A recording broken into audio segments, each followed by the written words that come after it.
Hey squad, welcome to the Virtus Performance Podcast. Yet another week of laughter and joy and fun and excitement and scary stuff and conversation. Today's episode is a little bit different. Both of the guests have been on before. We have Daniel Aitchison and Simon Cooper. Today's chat was just kind of a dive into how everything's been going. We spoke about perspective a lot. We spoke about karma. Buddhism came up a little bit.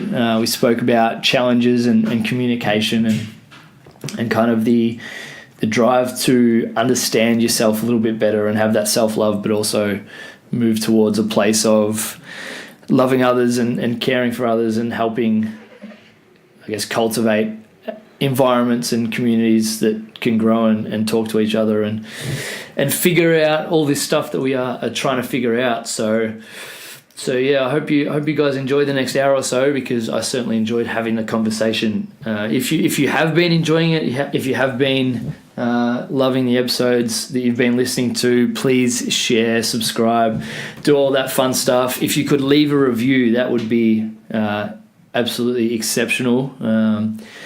If we could get a couple of reviews a week, I don't care if it's the same person, just say the same thing. Make sure they're 5 stars too. If you want to leave a shit review, don't leave a shit review. If you want to leave a good review, you can leave a good review. Yeah, that's what I need with the reviews. Apart from that, let's get into the episode. Cheers to you all.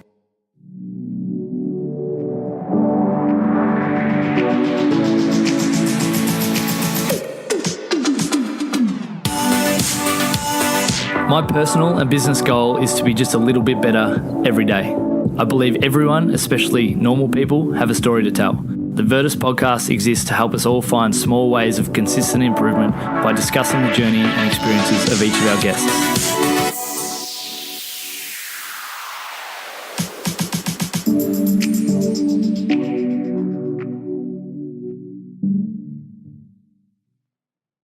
Mr. Simon Cooper, we're back. Lachlan. It's good to see you. It's good to see you too. Question for you. Go. What's your word for the moment? Word for the moment. There's so many words. Presence. Elaborate. So, I've been thinking a lot about mindfulness. Yep. And I think a big part of that is being present. And I think to be mindful, all you need to do is just to be mindful of your present moment, be present in where you are, what you're doing, and just finding that sort of stillness. Do you think presence and mindfulness and stuff can be like overvalued sometimes? Definitely. I think people overthink it. Yeah. I think it's not as hard as you think it is.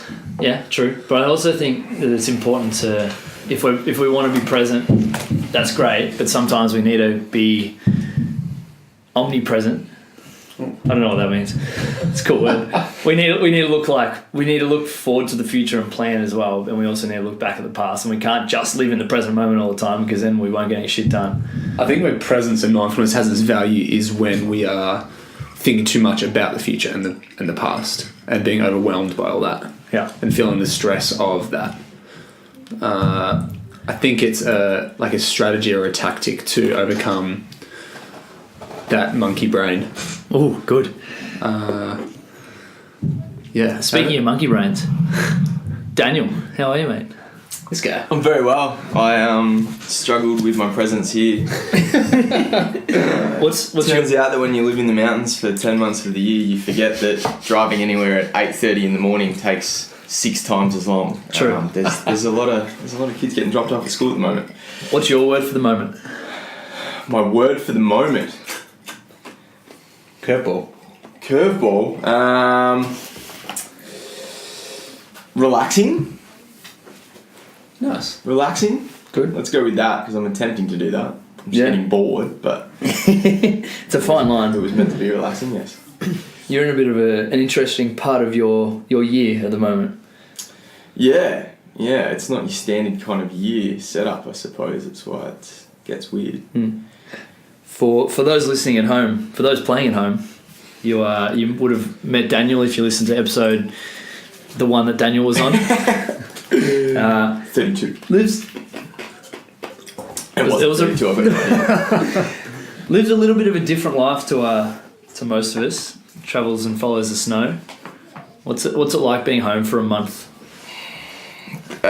Different to what I imagined it would be. Yeah. After 6 months of quite a long and stressful season for all of us that live up there and do that gig, you get to the end and sort of feel as though a big long break would be amazing. And I looked at Bryony and I said, I want to spend a few weeks just doing absolutely nothing. I just want to chill out, relax. And she's like, I might get a little bit of work. And I'm like, you crazy? And I've been here for a week and I'm a little bored out of the brains already. Cabin fever. Yeah, I tell myself that it's going to feel different, but no, I think coming back, I have this idea that everyone else is going to want to have a break and some time, but everyone else is just living the regular, normal grind. And I mean, I've just come from my grind, which just happens to be in a different place with a different group of people. Yeah. So yeah, just trying to find a little bit of. It's funny that I say this because this is what we spoke about last time, but I feel a little meaningless and a little bit without purpose when I'm just sitting here doing nothing and everyone else is rolling around doing their thing. Yeah. But at the same time, I want to relax. I don't want to spend 4 weeks in full-on mode, go, because it's only a month before we fly back to Japan and start it all over again. Do you think it's a dangerous mindset, like living that whole season of going, I can't wait to have that month off? Or has that been your mindset? Or, I know, like chatting to you. I suppose it depends on how things are going at particular times throughout the season or throughout time. I try to avoid that mindset of, I can't wait for the end of the season, because I think if you're at that point, you've really got to question whether or not you're doing the right thing. Yeah. Because it just becomes a matter of you just ticking along doing it because it's what you feel like you should be doing as opposed to what you want to be doing. I've got to a point in doing seasons now where it's a little bit different for me to what it used to be as for what it is for a lot of people, in that I spend between 6 and 7 months working the Australian winter season, have 3-4 weeks gap, and then I fly to Japan and repeat, and I do the same at the end of the Japanese season.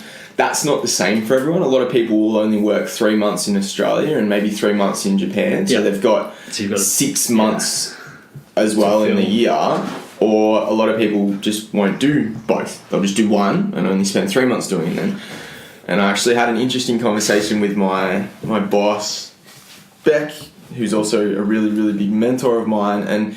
And she reminded me that it's okay to be in the space that I was getting towards the end of the season, just because of the weird dynamic that you have by bouncing back and forth and not having much time in between. There's a lot of us that do it. Yeah. And I think that everyone would have their challenges in their own way, but it's at the end of the season, like for me, for example, I haven't 100% known what my job's going to look like when I get to Japan.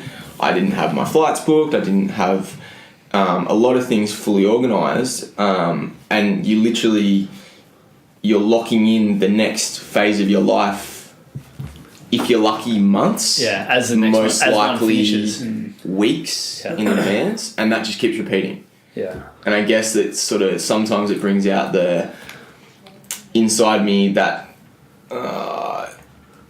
wish or that hope for which I can have at any point. That's the funny part about it. A backyard, a garden, a regular place, and a regular group of people around me, consistent, which I think hopefully I'll love even more again when I get it back again. I think that would be super challenging, like living sort of those six months at a time, and then you sort of upend and move halfway around the world to live 6 months somewhere else. And you're sort of doing that, even though you're consistently doing it. Like you've done it for how many years now? The last it's like 7 years. Yeah. Coming up to 7 years. Yeah. So It's a big chunk of your life. consistency. Yeah. But there's still that sort of instability between you not know what's next. Yeah. Right? Yeah, absolutely. Yeah. And it's there's a lot of people within each of those communities that are in the same position as well, Yeah. but they're also in different positions. So Yeah. a big chunk of the people may then be their first or their second season. They might only be doing it for a short amount of time, or they might be just going back to the regular normal world that they lived in back in Australia after Japan or whatever. Yeah. So their experience and the things that they're feeling along the way are completely different to what you've got going on, Yeah. but you're living under the same umbrella as them.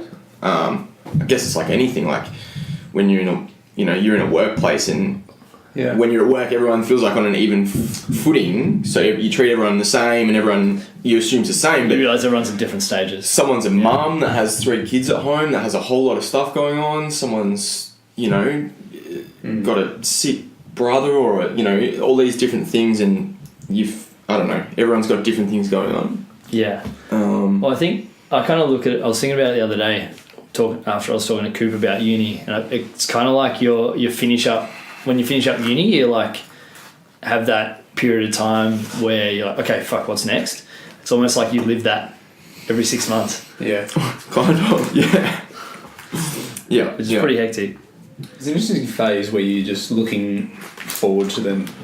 Not you're looking ahead to the next thing. And there's kind of that element of the unknown. You don't know what is next. It's... Do you have tools or little things that you do to help you come back to being, like Coop spoke about at the start, like being present and being a little bit more mindful about how you're thinking and where your mindset's at? Probably not enough. Yeah. Have you tried, like, is there stuff you've tried and hasn't worked? Talking to friends in similar situations, I think I found definitely helps a lot. Yeah. But again, those conversations are dependent on the people that you hopefully can talk to and what they've got going on and their outlook, if a friend's struggling with the concept and I'm struggling with the concept and they come to me hoping that I'm going to be able to give them some light, I might only have, negative things to give them, like, oh, why are we even doing this? Like, this is silly. We're not doing anything good for ourselves, or, and then the next week I might be like, actually, we're living in a beautiful place. Our backyard's amazing. We get to do what we love all the time. Yeah. And still earn a keep and put a roof over our head. And, but I will admit, probably could do with a little bit more. But I guess I blame it. I put it down to it. It's just, you just accept that's the way that it is while you're doing it. Yeah. It's a stressful environment. It's a stressful way of being. Yeah. I mean, life is in general, but it's just another level of weirdness in that mountain environment. Yeah. I don't know what else to compare. Well, you it to. kind of like, even though you have ways to connect, you're kind of separated from the world in certain aspects. Because obviously most people use that as a holiday destination or as an escape, but their escape's your kind of reality, like day in, day out. And, it's really easy to, like, we do the same thing when we go on holiday somewhere. Like, if you went over to, like, a little island off the coast of Cambodia or something, like, all these people live there and that's their normal. Yeah. And you're going in and trying to escape, for lack of a better term, from your normal, which is really interesting. When I went to Bali, that's a great point, because I went over in July with Sally Ann, and we had this cab driver, and I remember this. He was asking us about our holiday and like how often we get away from home and all that sort of thing. And we asked him when do you get a holiday? Where do you go for your holidays? And he responded that this is his life and he doesn't feel like he needs a holiday. So like this is just what he does. He doesn't go away. He works. He spends time with his family. There's no he doesn't need to escape from his life. He's just happy and grateful for what he has. Yeah. And I think it's an interesting like construct that we have in our society that in you Australia. need to escape. Yeah, we need to have like 4 weeks holiday per year. I need a holiday. Yeah. Like, I don't know. Why? I like to think that I don't need a holiday, but wanting to explore the world and wanting to do cool shit and wanting to, and like some weeks I'm like, fuck, I need a holiday, but I always come back around and feel like I'm very grateful for the life I get to live.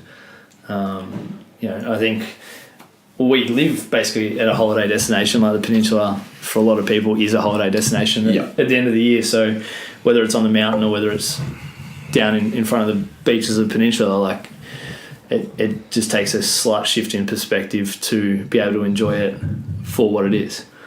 And one of the things that's really helped me enjoy it is meditation lately. So I set myself a target of making sure I meditated every day. When I went away earlier in the year, and I did that and then kind of fell off the bandwagon for a couple of months, and it's probably the last 6 to 8 weeks that I've jumped back on it. And I've been hitting 20 to 30 minutes a day consistently, and it's forced me, because I don't like just meditating like in my office or in the gym or whatever. I'll go outside and sit next to a tree or lay in the grass or walk and meditate or whatever, and it's made me enjoy the environment around us significantly more. I took Dan to one of the little spots I go fairly regularly at the beach the other day, and it's just like the sun was out, water was flat. It's just, we live here, and it's an easy thing to forget sometimes. It's funny that all the examples you just gave then of where you go to like disconnect and spend time being mindful is in nature. And you are just spending time in the natural environment and being appreciative of It's funny how you use the word disconnect, because I look at meditation as a way to connect. Interesting. Even though I'm like getting out of the bubble, like I'm getting out of the bubble, like my bubble, and connecting with nature or connecting with myself, and just letting my brain kind of just do its thing without any expectation or intention. My expectation is I'll feel better afterwards, and sometimes I do, sometimes I don't, but I look at it as a way to connect. Yeah. I was just about to ask you to explain to me how you go about meditating, because it sounds like I could do with it. I stop. But just through what you just said, it occurred to me that it's a big part of what I already do anyway. Yeah. Especially when I'm in the mountains, one of my favourite things to do, and I feel amazing the moment that I step out is leaving the resort and going touring a backcountry. Yeah.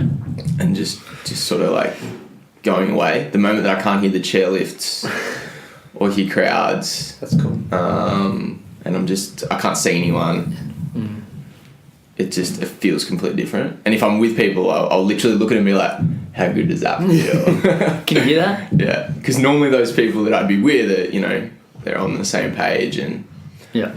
Awesome. Or they haven't experienced it before. And that's really, really cool when I get to take friends or people. I mean, we did it when we were in Japan last year. Probably thought you were going to die for a moment in that powder, but...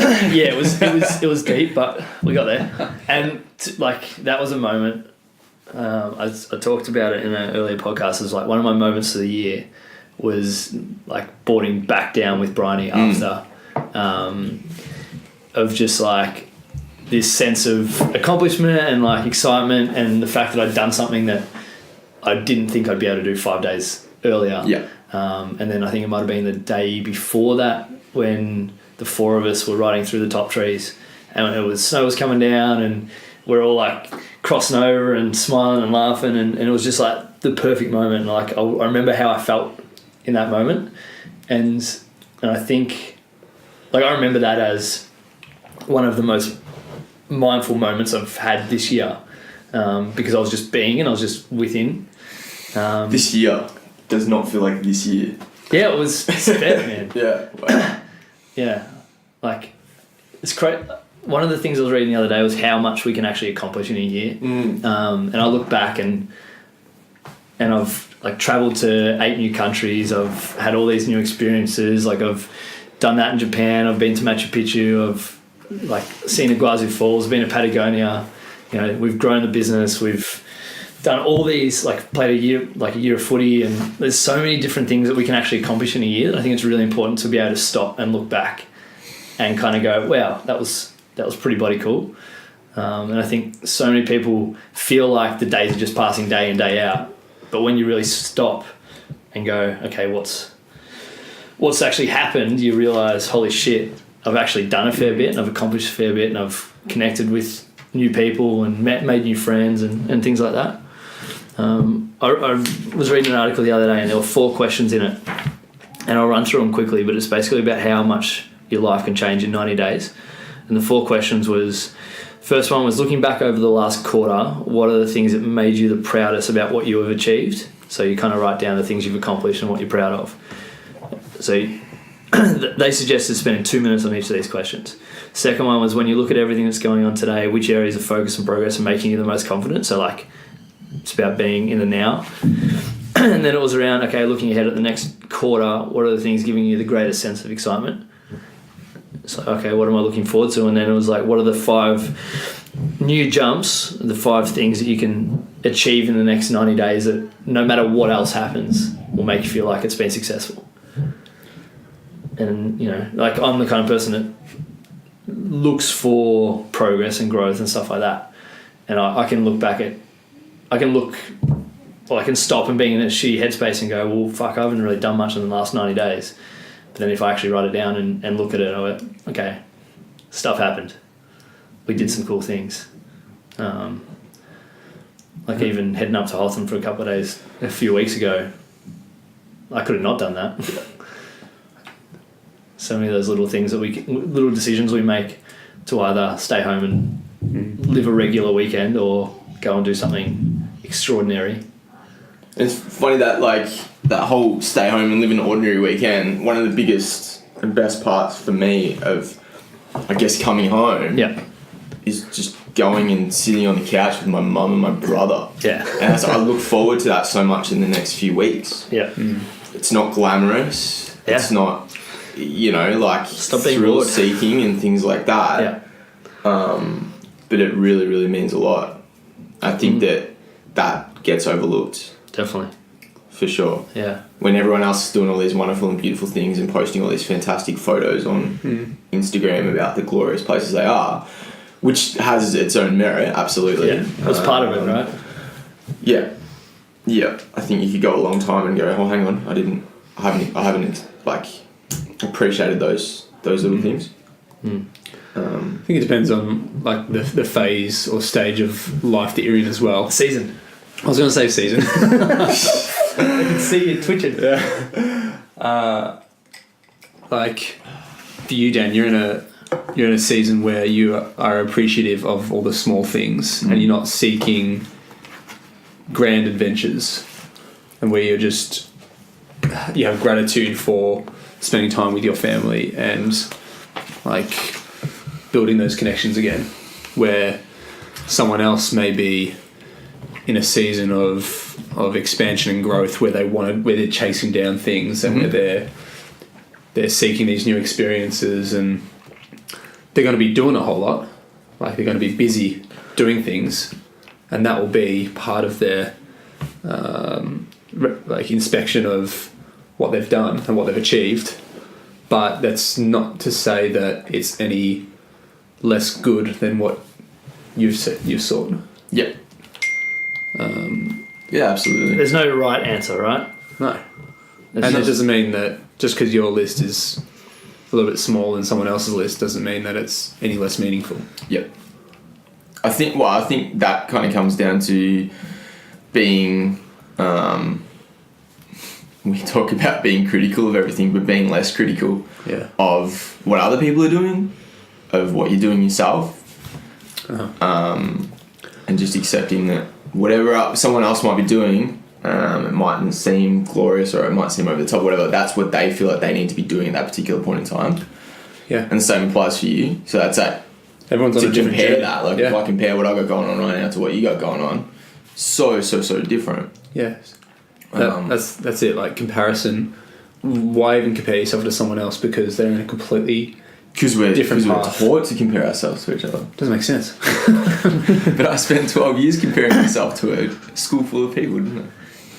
Yeah. Well, I don't know. That's a big rabbit hole. It is. But I think system, that like we're bred to, to compare, but we need to step away from that and go, well, hang on, let's not compare. Let's just, that's awesome what you're doing, and I should feel awesome about what I'm doing, and that's kind of where it needs to end. Where does that, like, so obviously we know we don't want to compare, but it's really easy to. So where does that understanding of I'm on my own path, this is what I should be doing, or this is what I should be looking at, or whatever, how do you figure out that that's your path and you're not just chasing someone else? Like, is it just introspection? Is it, trying to understand yourself a little bit better? It's really hard. Yeah. Really hard.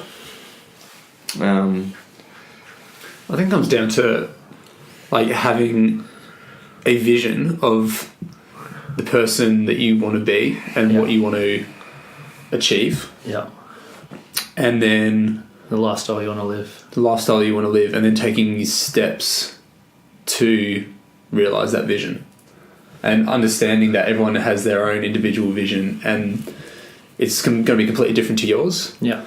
So, like, you can control the things in your life that's controllable. The rest is outside of your control, so why bother stressing over that? Yeah. And understanding that everyone has their own perspective on their vision as well. I think, like, they'll tell you what their best self looks like, and that will be different to what you perceive that best self to be. Does that make sense? Yeah, this came up. I can't remember if it was a book. It might have been a book I was reading. It was about that you're the only person that sees you the way you see you. So, like, the version of who you are. So the version Coop has of me in his head is different to my version of me. Yeah. And same with Dan and everyone. So every individual person thinks about you slightly differently. And I think it's really important for us to have our own identity within ourselves before, like, not that we should worry at all, but before we worry about what everyone else thinks of us. Because, that's going to determine who we are on a deeper level. I wrote a thing the other day about no one knows your story, or no one knows anyone's story but their own. So I can spend 6 hours a day with Coop for 10 weeks, but there's still 75% of his life that I'm not spending with him, unless we hung out a lot more. I'm okay with it. Yeah, cool. So I just think it's a really interesting one, because, like, we have our perceptions of what other people think of us, but we're never really going to know on a really deep level. Like, we can understand people respect us and appreciate us and love us and things like that, but if it doesn't come from ourselves first, then it's kind of meaningless to a point. That's really, really hard to wrap your head around at times. I think it's something that I've kind of, like, tossed over in my head a lot more than I used to recently, as a way of sort of, like, thinking about the way that people behave and act, and how you behave and act, and how it's all based on your perception of your reality, and that's completely different to the person next door to you, and how that influences us to do things. And it's that really big one of, and I've got some people around me at the moment that really are helping me understand this in a big way. That not into, if you let's say you see a friend that's going down a path that you think is out of character for them, or is not healthy for them, or at what point do you try to help them with that? To what degree do you go, hey, like, are you good? Like, is it enough to just ask, are you okay? Are you going okay?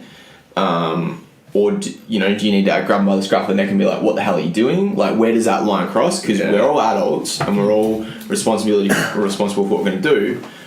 And if someone gets in your face and shakes you, and you change behaviour because of that, is that, are you changing your behaviour for the right reasons? And or are you doing it because someone thinks you should? Yeah, and or is it that person's perspective that's wrong? Like that person's got it wrong. It's so hard. How do you get clarity on that? Yeah, because the more I read and learn about psychology, the more you start to realise that what people see in other people is the things that they see in themselves. So whether it's something they like or don't like, they kind of project what they're feeling on you. So, if someone's kind of worried about what you're doing, then maybe it's something within their own life. And then, I don't know, I think it's just a matter of asking if someone's struggling and, it's not, are you okay? It's what's going on? Or it's like asking the question that allows them to open up and talk about it, and then having that relationship and that care for that person so that they know they can kind of open up and talk to you. And I think if you're open and vulnerable about who you are and what you're kind of doing, then people it attracts people to feel comfortable to ask you for help. I definitely think as a society we don't ask for help enough, like as individuals, and that can be people around us or professionals or whatever. Like I'm seeing a psych for the first time, and I was chatting to a couple of people about it. And there's kind of still that little stigma around doing it, around talking to people that like professionals. And, I'm doing it as a bit of a way to learn a little bit more about myself and what's going on in my head and what's working and what's not, and how I can understand me a little bit better. Yeah. Because I think that'll help with every area of my life. And I thought it would be cool to do it from a place of someone that doesn't know me from a bar of soap. Yeah. Because it's really easy to have similar conversations with the people we spend a lot of time with.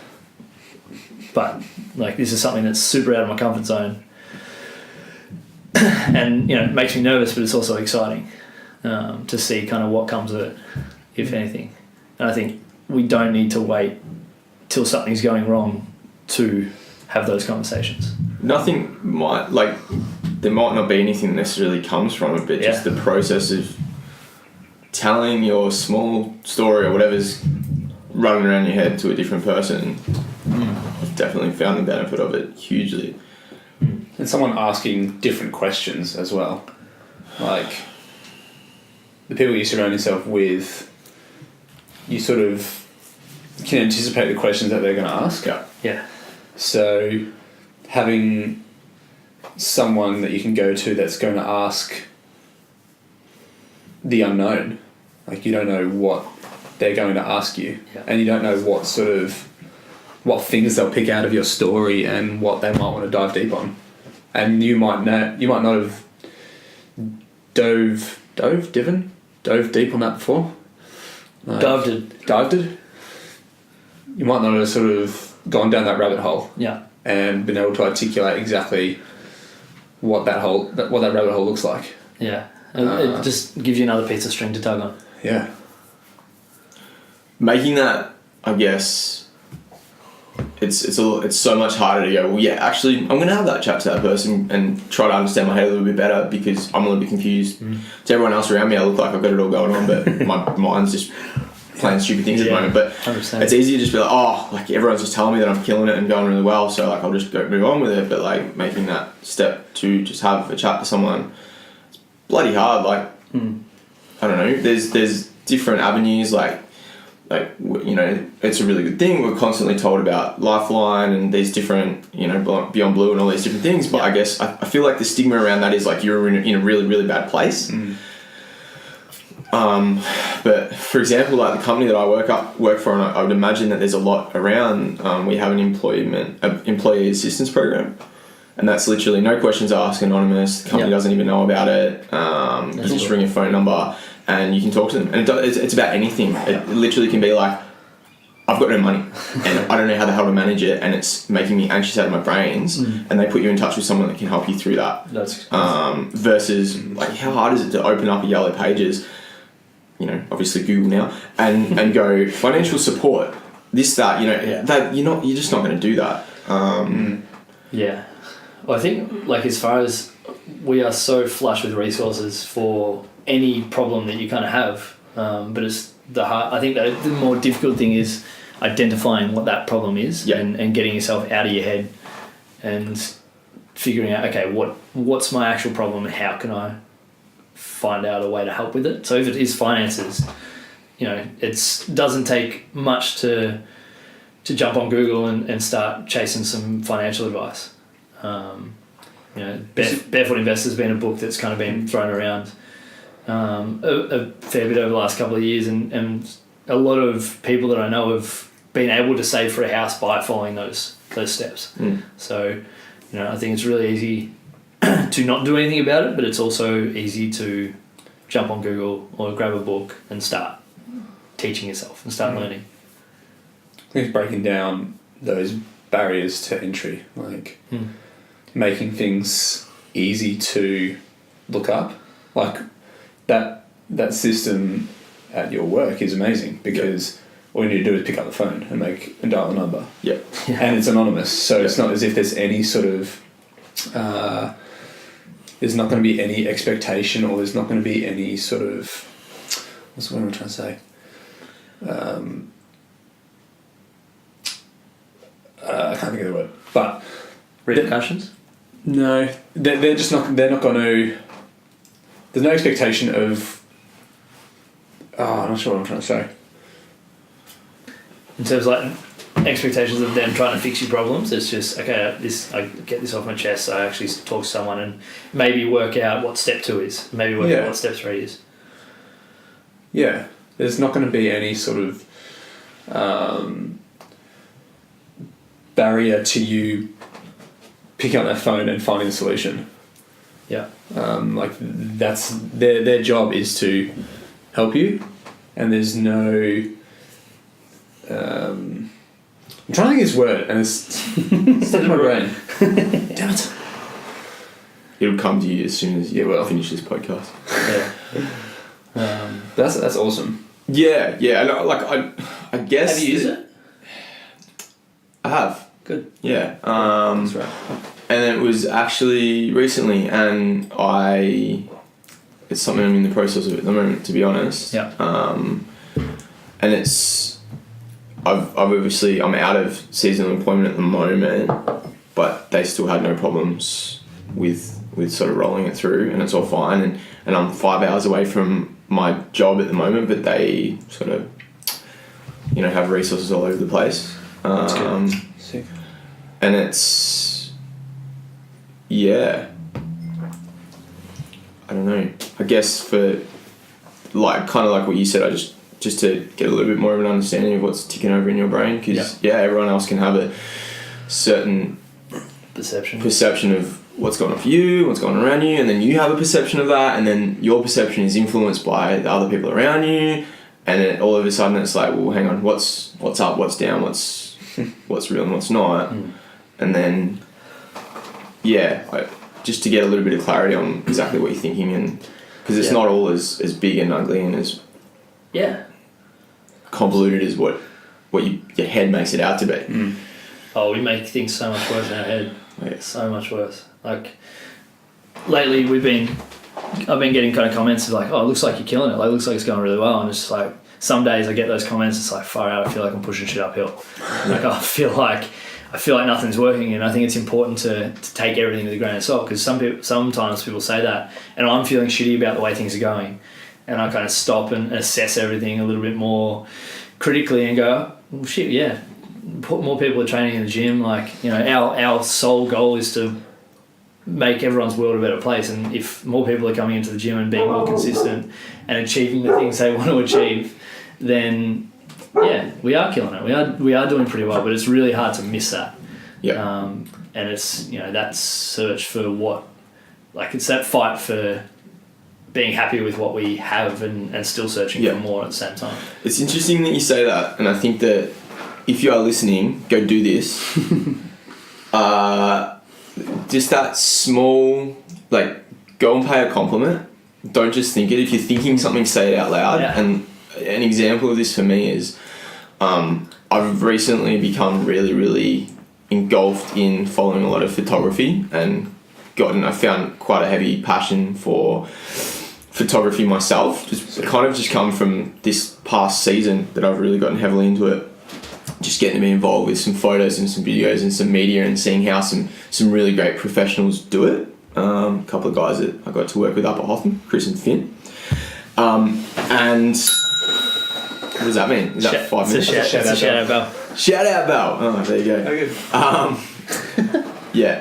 Sort of opened up some really cool opportunities, but gave me a little bit of a passion in a new direction. Long story short, there's a girl by the name of Sarah who's a very, very accomplished photographer, and she spends a lot of time moving between different mountains and different places around Australia and around the world, takes some really fantastic photos. I met her towards the end of this season, and I genuinely really love the work that she produces, and I said, I'm sure that you hear this all the time, but I think your photos are unreal, like different to what anyone else is doing. And she's like, oh, thanks so much. I'm like, and she's like, I actually don't get that all the time. And I was like, are you kidding me? Yeah. You know, she has, I don't know, 100,000 followers on Instagram and all these different things and all this and all that. And in my head, I guess you're like, that's a lot of feedback and a lot of good sort of validation. But it genuinely seemed as though when I said that, that's not something that she gets told regularly. Yeah. And I know that if I get told something along those lines at some point, I don't know, it warms your heart a little bit. And it gives you a little bit of confidence in what you've been doing, whatever it is, the most simplest thing in the world. Like on the, someone might be sitting there being like, thinking I'm not killing this parenting thing. Like I'm struggling, and someone walks up and goes, your son or your daughter have fantastic manners. Like it's a real compliment to you. And you go, hang on, wait a minute, I'm doing a few things really, really right. So to loop back around, go give someone a compliment, tell them that they're doing something really good and mean it. Yeah, the value of small. Doesn't take much. The small increments. Yeah, and just telling someone they're doing really well. Like I guess we see it in the gym a little bit, where people can be really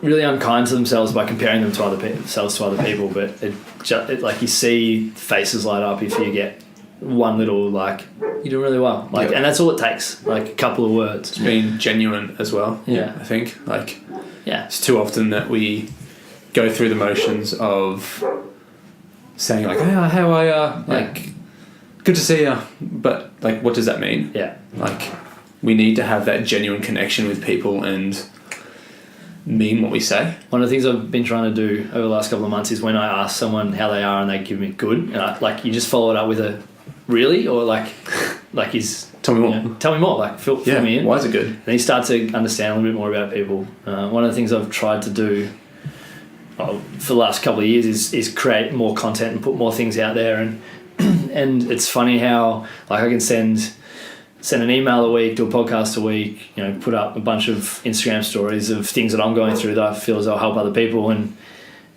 every now and again you get like a week and a half or 2 weeks where no one will reply to anything, and it's just like is this really making a difference? And then you'll get one day where you'll get 15, 20 replies, this is what I needed to say, or this is what I needed to hear, or I feel like you're in my head, and it's like little things like that, and it's like, okay, cool, everyone is paying attention.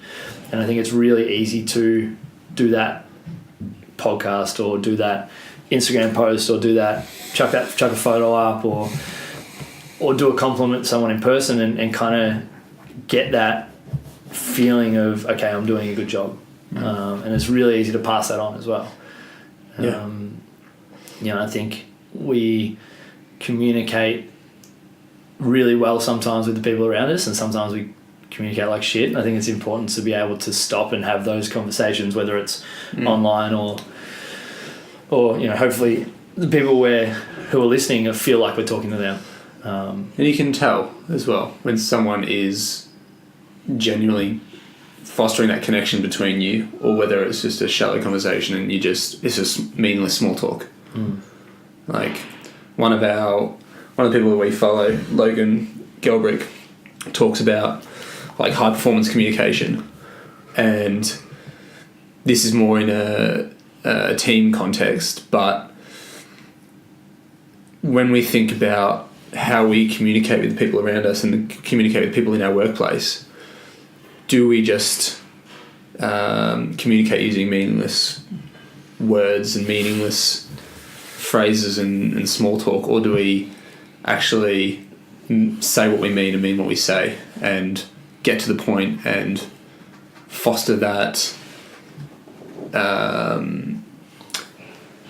that genuine. It's just connection, right? Like when we think about high performance sport teams, do we think that they take part in small talk on the field? Yeah. No, they get to the point and they are doing it for the greater good. Yeah, one of the examples he uses is like, we don't really have it. I don't know, I assume we have it here, but like people talking around a water cooler. It's like, oh yeah, you look fantastic today. By the way, if you could get that thing that I asked you to do on time, that'd be fantastic. And oh yeah, I can't wait to have some drinks with you on the weekend. Like, is that like bullshit sandwich? I think he uses the term. Yeah. So it's like you give a shit compliment you don't mean, and then you follow it up with, oh, I really need you to do this, and then you follow it up with a shit compliment you don't mean. And I think communication works so much better when you're just direct about, like, yes, I genuinely give a fuck about what's going on in your head, or Coop, get that fucking ad up, sort it out. I think it has to, like, it's coming from a place of truth and it's coming from a place of love. Yeah. You're not being direct to be rude. You're being direct to get a job done. Yeah. And, like, if we're talking about paying people compliments and creating a meaningful connection with someone, then we're getting to the point of trying to connect with them and, like, appreciating them and trying to understand where they're coming from. Yeah, like if it goes flip side, I think it needs to go flip side too, right? So, like, say, like, we'll use the work example because obviously we got on fairly well, but we're also working together. So if I say to you, dude, did a really good job on that post you put up today about, like, Cooper wrote a post on progress and it was fucking sick. So really good job. And then next week you're a bit flat on, okay, dude, what's going on? Like, you've been super flat this week. Like, how can I help? I hit that. One's a compliment that comes out of love and appreciation. The other one's it's almost like I don't know what I'm looking for, but it's like a dive into, okay, you're not delivering what you need to deliver. How can I help? It's coming out of love as well. So, like, even though one's effectively, some people look at it as positive, some people look at it negative. It's really easy to only do one side, to only focus on negatives. And I think it's important to, if I get feedback from Coop that, like, dude, you haven't been properly setting yourself up for meetings, so they've been shit house, or you haven't been communicating well. That's coming from a place of love, and that's just as, if not more important than the hey, you've been really on this week, like, keep it up. And I need to come from a place of, like, acceptance and know that it's not it's not a dig at me, or it's not something that I need to take personally. Yeah. It's feedback that I can use either positively and improve, or I can take it to heart and get offended and be sad about it. That can be really hard, though, to not take those things to heart or be offended, because the moment, like, especially if you think you've been doing a really good job, or the wording that you use and the way that you deliver something, really in that way, if you can make it feel as though a bit of concern, or not feel, but, like, genuinely be a bit of concern, or, like, you actually want to support, I've noticed that, like, this is going on, is everything going all right? Like, not just assuming that, like, Coop's being lazy again, he's just on his phone playing games, like, you could assume that way, but actually Coop hasn't been sleeping because his dog's sick and he's up all night, but he hasn't wanted to bring that to work and bother anyone. And do you need to go home and, like, do you need to be at home today? Like, oh, you have no idea how much that would mean a world of good, and all of a sudden it starts to help to repair things. Yeah, he's back on top, and I think as individuals we have a responsibility to have that desire to search out disconfirming information and the things that we're not doing really, really well. Too often we just look for validation on the shit that we're doing, regardless of whether it's good or not. We want people to tell us that we're doing a good job. Yeah. And I think like we talk about high performance teams and high performance mindset and stuff, and you know, I think it's really easy to just get stuck in, hey, you're doing a really good job, keep it up, when they're not really. Being that like cheerleader friend, I think it's important to be able to call people out on their bullshit, say, that was ace, that sucked, what do you need from me to help you improve that? Yeah. And it's Coop's responsibility in this example to be able to let his ego take that hit, take a breath and go, okay, this is why Lockie wants me to improve this. Rather than it being, well, fuck that guy, like he's doing this and this and this wrong. And like too often in relationships we see you come with something of concern or something that's not working, and you end up just banging heads against each other because you're just throwing out all the shit that you don't like about what's going on. When one of our mentors mentioned it to us once, and he used the term open loop. So if you're upset about something that someone's doing and you don't talk about it, you're left with an open loop about that issue in your head. And then when it comes time to communicate something and ego spikes up and you start having a little bit of an argument, all those open loops all come out at once and none of them get closed, and you end up in that cycle of, you know, this is wrong, this is wrong, this is wrong, this is wrong, and I come to you to talk about it, and you've got all these open loops about the stuff that you're not happy with me about, and we just throw open loops at each other, and shit hits the fan, and no one achieves anything. And you know, the idea around that is that if you have an issue, you communicate about it, close that loop, and then move on to the next one. Does he have ideas for, because it's easy to get into that position with all those open loops, like how do you overcome that? You know, does it take one person to be the bigger person and let some things just lay and be water under the bridge? I don't know, it's almost like you sit down, and it's really hard in a relationship, and I mean relationships in terms of like partners and friends and colleagues, whatever. It doesn't matter what relationship it is, family, it doesn't matter. It's almost like you need to sit down and kind of look at, okay, here's one issue, we're staying on this issue that's going on, we're not going to talk about the other 17 things that you're annoyed about. Let's talk about that loop. Yeah. Because it's really easy, like it's like an emotional hand grenade, right? Like you're talking about one thing and you decide to throw something else in the mix because this is going to help my argument. And you know, when he taught me about it, I kind of drew a bunch of like half circles with a little arrow like that, and it's just like, okay, what are the loops that I need to close, and who do I need to close them with? And some people I was able to close them with, some people I'm not, and there's still open loops that haven't been communicated properly, and there's probably still a little bit of frustration from my end and probably from their end because there's still open loops. And it's, you know, I think it's something that we really need to understand is that we're all trying to figure out how to close the loops, even if we don't necessarily understand what the loops are and what they are. And if we try and throw everything at once, especially at a time where, you know, Coop's dog's sick or you know, he hasn't had much sleep or something like that, then it just adds fuel to the fire, and it's why so many people struggle to communicate with people. I wrote a quote down that is like, anyone that's been to Tassie's probably been to Mona. So the guy that opened Mona, David Walsh, his book is exceptional. It's called Bone of Facts. It's an awesome book. But one of the quotes I took from it, it's, we struggle with ourselves, and the biggest struggle is the failure to understand that everyone struggles. We aren't special in our pain. That's universal, and it helps to know that.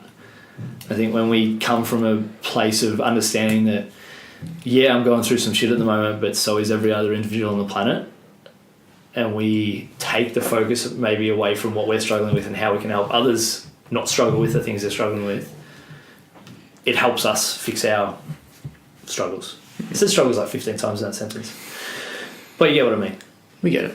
I think, like, to bring this around full circle, I think this comes back to perspective and being mindful. Yeah. Right? Of like taking the time to practice mindfulness ourselves, and then being mindful of everyone else and the people around us. And I think it's super important to take time, to intentionally take time to to practice that mindfulness in our day. Yeah. Yeah, it only takes 10 minutes.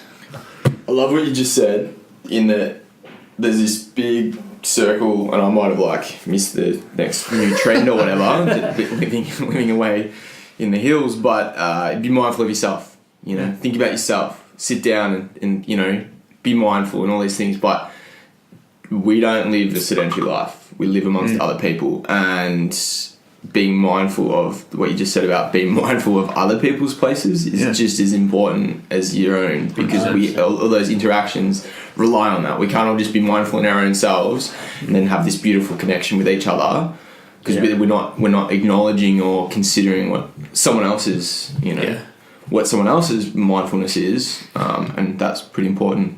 I think of mindfulness as like mindfulness of self, of like relationships and the connection that you have with other people, and then of our environment. So like the environment that we cultivate around ourselves to foster this, like, all this connection and growth and feedback. And if we take time to intentionally think and ponder these three areas, then I think we can build a world that is going to be better. Yeah. And like it starts with you.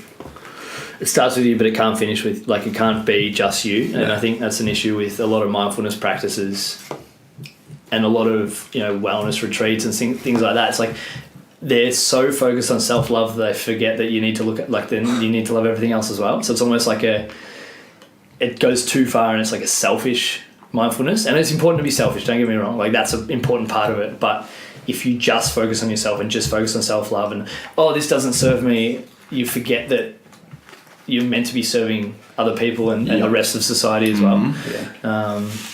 You know, it's a big problem that's kind of been perpetuated by like a lot of the Buddhism practices, and I kind of spent a big chunk of this year diving into a lot of Buddhism and understanding what it actually is about. And we've kind of, like, as a Western society, we've taken parts of it that are all the let's like, it's all like the selfish, self-love, self-compassion parts of it, and left all the but this needs to serve the greater good. Could you say the sexy, marketable parts? We've taken 100%. I'm just gonna go out there and say that. Well, that's spot on, and it's like, and we can say, okay, the Instagram generation and the hashtag self-love and the like. Yoga's definitely been a proponent of pushing that side of it. There's definitely a lot of yogis and a lot of parts of that industry that push the other side of it as well, which is fantastic. But I think too many people dive into the how can this help me, when you realise that I need to help me, but then by helping other people, I get that warm fuzzy feeling, and it makes me feel good, and the world's a better place, and everyone wins. And then I don't know if I believe in karma, but I believe in energy in some way. And if you put things out, like, if I spend a whole heap of my week supporting Coop for the stuff he's going through, then down the track he might spend a whole heap of his week supporting someone else who then maybe supports someone else who then supports me back. And it's like, I don't know, I think if you put out positivity, this is like the lamest thing I've ever said. If you put out that positivity and that love and stuff, it'll all come back to you. Thanks. I want to come back to that, like, quickly mention that selfish thing that you just said. Like, we need to have that selfishness, but we need that selflessness as well. And those are two sides of the same coin. Which is just reiterating what you said. You said it better. I'm just pandering. I just encapsulated it all into a single sentence. Shit. All right. This is awesome. Finish this off. I want both of you to tell me what you're most excited for.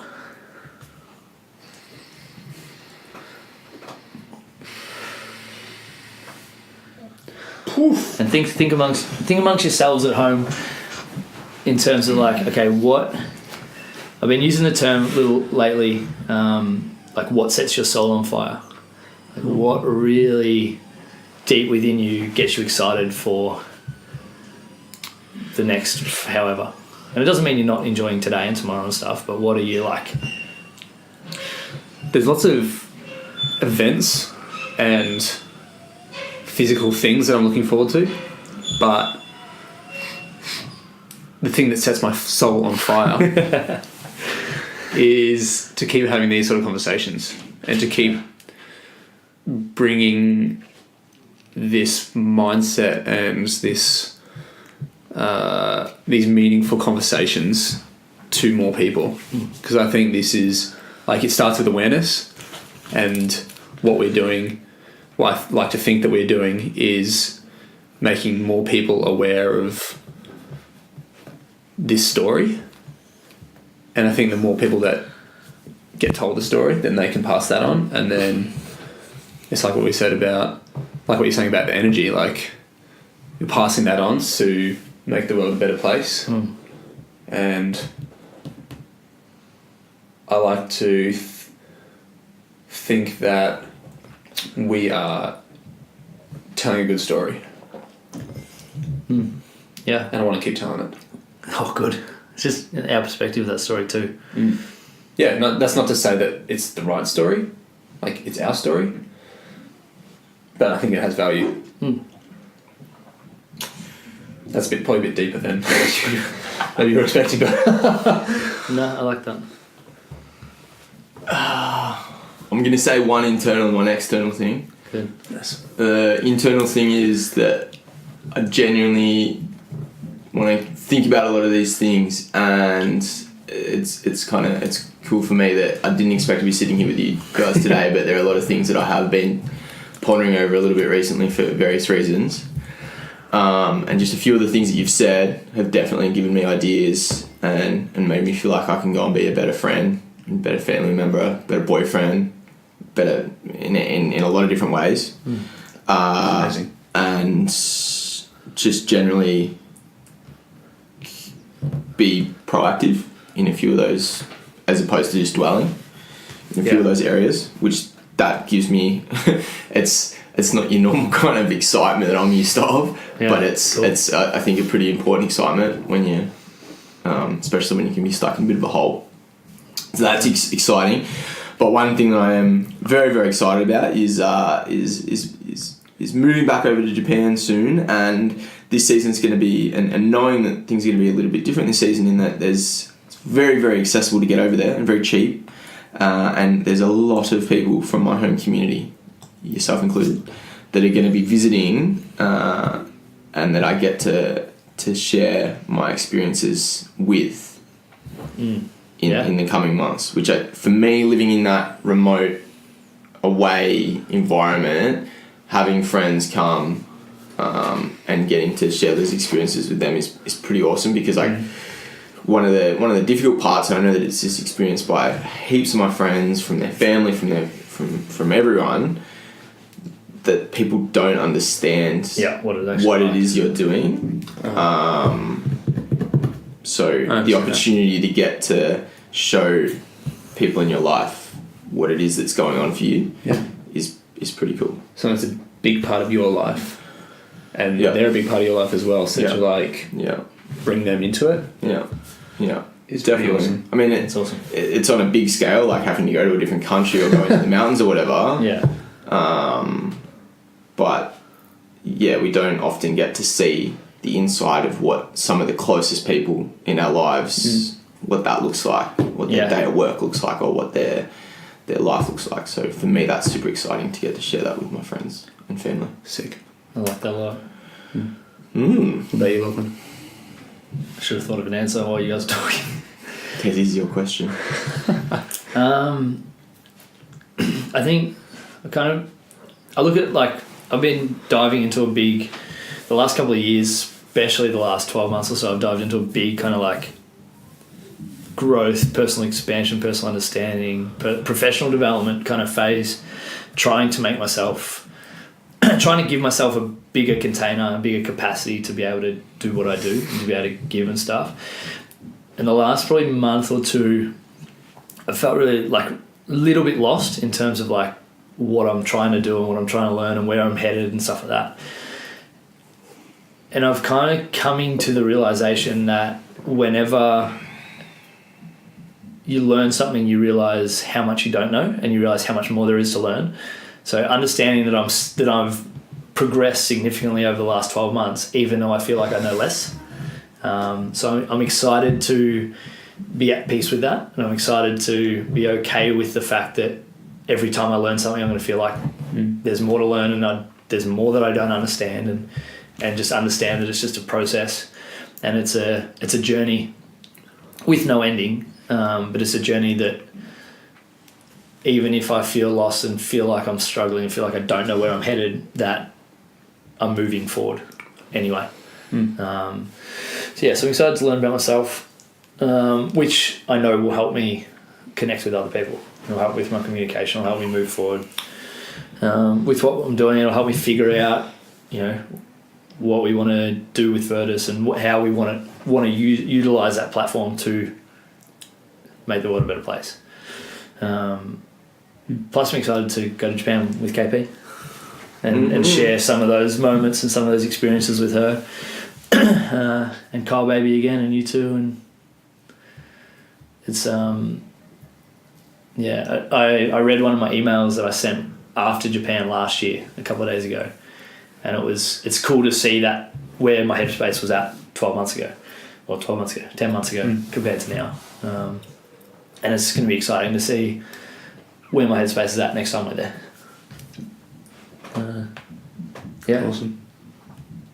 Excited to be more and do more and have more. Good beat. On that note, thanks lads. Gentlemen, it's been a pleasure. Thank you very much for the chit chat.